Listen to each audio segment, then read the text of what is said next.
নমস্কার, আমি সোমা। আজ বানাবো বাচ্চাদের একটি প্রিয় ফাস্টফুড খাবার গোলাপি মোমো। গোলাপি মোমো বানানোর জন্য একটি বিটকে গ্রেটারে গ্রেট করে নিচ্ছি। গ্রেট করা বিটটা একটি বাটিতে জল দিয়ে ফুটিয়ে নিচ্ছি বিটের রসটা বের করার জন্য। রসটা বেরিয়ে গেছে, একটি গ্লাসে ছেঁকে নিয়ে নিচ্ছি। এবার মোমোর পুর বানানোর জন্য দুটো বড় সাইজের পেঁয়াজ কেটে নিচ্ছি। এবার গ্যাস জেলে কড়াই বসিয়ে কড়াইতে সাদা তেল দিয়ে দিলাম। তেল গরম হয়ে গেলে চিকেনের কিমাটা দিয়ে দিলাম, দিয়ে নাড়তে থাকলাম। তারপর পেঁয়াজটাও দিয়ে দিলাম। স্বাদ মতো নুন দিলাম। নুন দেওয়ার পর একটু চাপা দিয়ে দিয়েছিলাম। তারপর থালা চাপাটা খুলে আর একটু ভালো করে চিকেনের কিমাটা নাড়লাম। তারপর একটু মরিচ দিয়েছিলাম ভালো স্বাদ এবং ঝাল হওয়ার জন্য। মোমোর পুর রেডি হয়ে গেছে, একটা বাটিতে ঢেলে নিলাম। মোমো খাবার আসল যে জিনিসটা সেটা হলো চাটনি।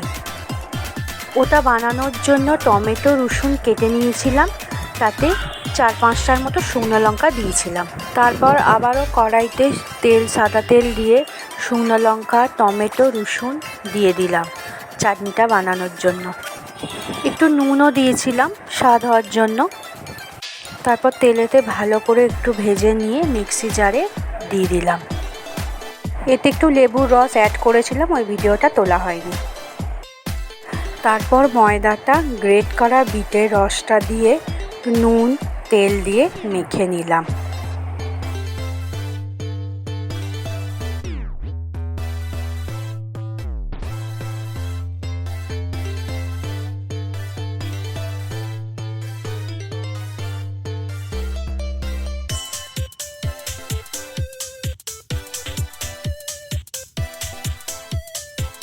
ময়দাটা ভালো করে মেখে নেওয়ার পর গোল গোল করে ছোট ছোট লেচি বানিয়ে নিলাম।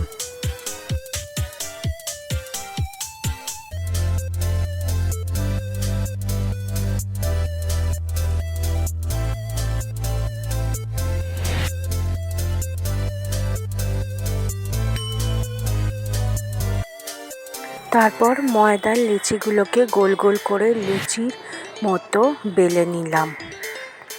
বেলে নিয়ে ওতে অল্প অল্প করে পুর দিয়ে মোমোর শেপে বানিয়ে নিলাম। আমি এরকমই শেপ দিয়েছি মোমোগুলোর, আরও অনেক ধরনেরই হয়। এই একইভাবে সবগুলোকে বানিয়ে নিলাম।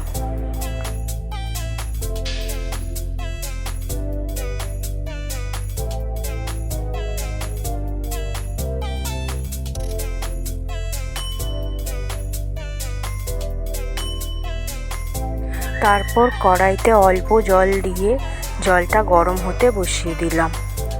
জলটা গরম হয়ে গেলে ওর উপর ঝাঁঝরির থালাটা বসিয়ে দিলাম।